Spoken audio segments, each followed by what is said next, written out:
tell you, this is a historic moment, everybody. By the way, have you been seeing the early voting numbers out of this state? Who here has voted already? Raise your hand if you voted already. Look at that. You are living through a once-in-a-generation realignment, everybody, where it is no longer Republican versus Democrat. It's no longer the traditional dividing lines of a generation prior. You've seen tonight something remarkable. You saw two people who ran for President of the United States as a Democrat, endorse Donald Trump, and be here as our movement accepts them warmly. You see, they say Donald Trump is the best at deals the world has ever seen. And just look at this deal. We get Tulsi Gabbard and Bobby Kennedy, they get Liz Cheney. Not bad. We get Elon Musk, they get Adam Kinzinger. You can have them. You can have the warmongers of a generation prior while we diversify, deepen, and strengthen our movement to include people that otherwise would never have been part of the Republican Party. Who here is a former Democrat? Raise your hand. Look at that. And by the way, you are all welcome in our movement because the Democrat Party left you a long time ago. As many of you know, I visit college campuses so you don't have to. Just yesterday, we were on the campus of University of Georgia. Some Duluth fans here? Now, I'm going to get a text message from Ted Cruz, but good job, guys, last weekend. That's all I'm going to say.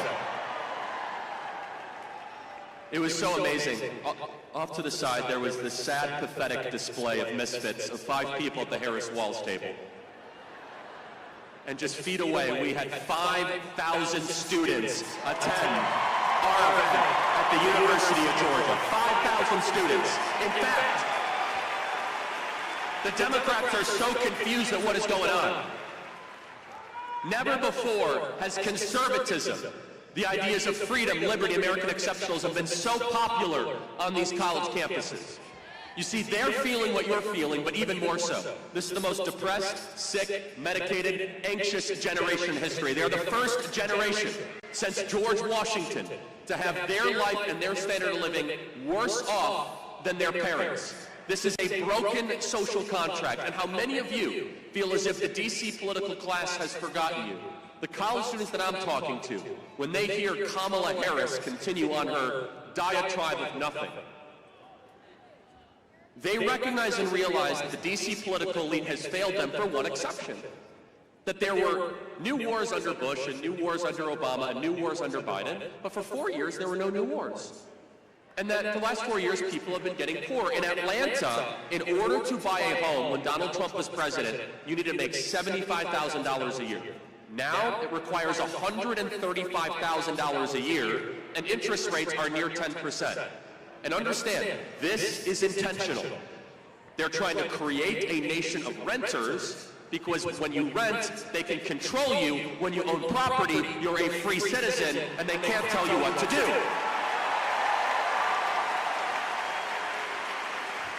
In order to create more conservatives and more people who love the country, you need to have the 3 M's. Young people need to get married, they need to mate, and get a mortgage. The 3 M's are 3 things the Democrat Party is against. They do not celebrate marriage. They certainly do not celebrate having children. They had an abortion truck at their national convention, and they're making it harder than ever to buy a home. Donald Trump is running on a once-in-a-generation campaign to revitalize the American dream for a generation that has been mortgaged by the DC political class over the last 50 years. And where we are right now in Georgia will determine the future of America. You see, we are doing exceedingly well with early voting right now. And this is a very important distinction. Election day is the last day of voting. We have 12 days of voting left in this state. We have days of voting still to remain. So for those of you that have already voted, you need to go find a low propensity voter, someone that is a little shaky about voting, and get them out to the polls. You have 12 days to outwork the Democrats, and that is my main message to you here. Do you really think, after they tried to put Donald Trump in prison for 700 years, they've tried to assassinate him a couple times, impeach him a couple times, that they're going to roll over in the next 12 days? You think they're going to hand us the keys to the White House?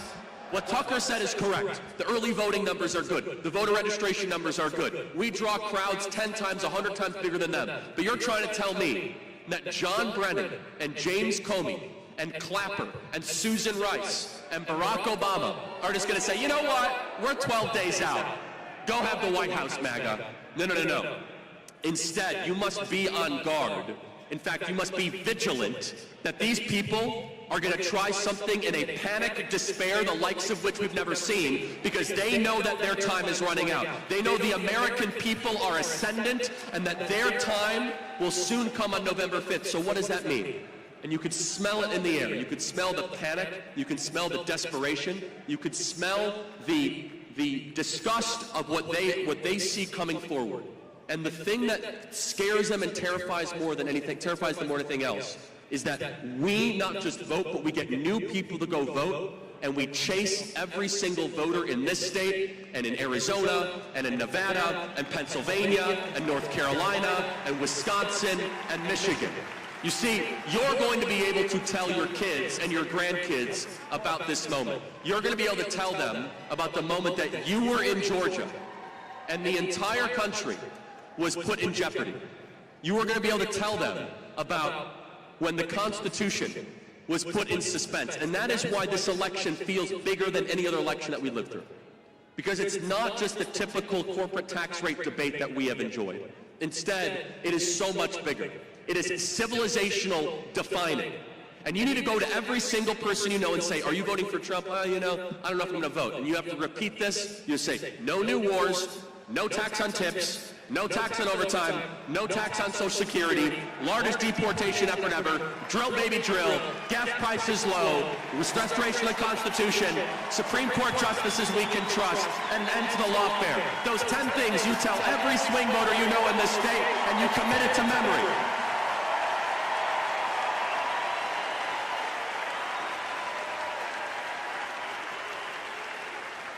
And it's going to require a citizen force, because these next 12 days will define the future of our republic. And that is why you are here. That is why you waited hours and hours and hours to get into here. And that is exactly what we're doing at Turning Point Action, to register new voters in states that are still registering voters, like Michigan, and same-day registration. And as I travel the country, and I'm doing this on college campuses, I can feel a surge, the likes of which was even greater than 2020, the likes of which that was even greater than 2016. It is a citizen-led movement, and let's just remember what we have been through, everybody. The forces of darkness have tried everything they possibly can. And what does success look like? It looks like, no matter what you throw at this movement, no matter how much you tar and feather us, smear, slander, call us names, cancel us, you call us a racist, or you try to put our candidate in jail, that we understand that this is a different type of divide. This is the citizens of a country, who we own the country, not them. We own the country, not them. We're in charge, not you. You work for us. And we are going to send a message. And Donald Trump is a metaphorical, you hear that, media? A metaphorical Tomahawk missile against the DC ruling regime to send them a reminder, we're in charge, you're not, we're the boss, you're not. You see, the media, they're starting to really get upset. You say, why is it that people are still voting Trump after all these things? It's because of all of these things that we're still voting for Trump. Because I look at a man who refuses to give up. They say, well, is this someone that you want your kids to grow up and to look up to? I say, yes, I'm going to tell my son that in the line of fire, that if you ever think as if things could ever get dark and you rise and you say, fight, fight, fight, I want my son to be like that one day. I want my kids to look up to a president that even though they take his business empire away and he's facing 7 lifetimes in prison, he keeps on fighting for you, where he has nothing to gain and everything to lose to get into the arena. There has never been a candidate in modern American history that has lost so much for something that did not benefit him, but instead put you in the room, and that is why they are so anxious and nervous. I want you to understand what's going on here. Right now, they are popping pills at Pfizer that Bobby Kennedy might run the FDA and the CDC, everybody.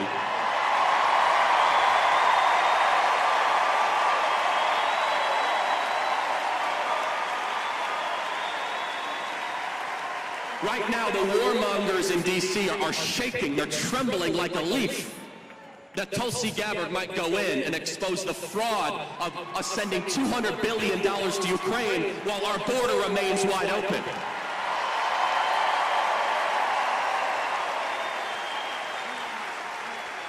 The government gangsters, as Kash Patel would put it, that have robbed us blind, they're starting to get really nervous saying, is Elon Musk really going to come in and look at our budgets? Oh, you better believe Elon Musk is going to come in and look at your budgets. The Department of Government Efficiencies are. And what a combo team, everybody. It is from people that have gained so much in the system and a bottom up, and the only people supporting Kamala Harris are the ones that are happy robbing more from you and covering up for their crimes. Let me say that again. The only people supporting Kamala Harris are comfortable robbing more from you and covering up for your crimes. For 50 years, this part of America has grown poorer while the Kingdom of Washington, D.C. has grown infinitely richer. The wealthiest counties in America are all centered around Washington, D.C. And the heartland of this country and the industrial base of this country, where the muscular class built this country, have seen their jobs shipped over to China, and we got a bunch of opioids in return, and piles of plastic, and deteriorated neighborhoods that we no longer recognize. And in a series of events that only God could orchestrate, in a series of events that only our divine Father could put together, the most unusual set of circumstances is that a billionaire from New York had to get in the arena to tell the other billionaires that have been robbing you, the game is over, you're fired, and the American people are back in charge again.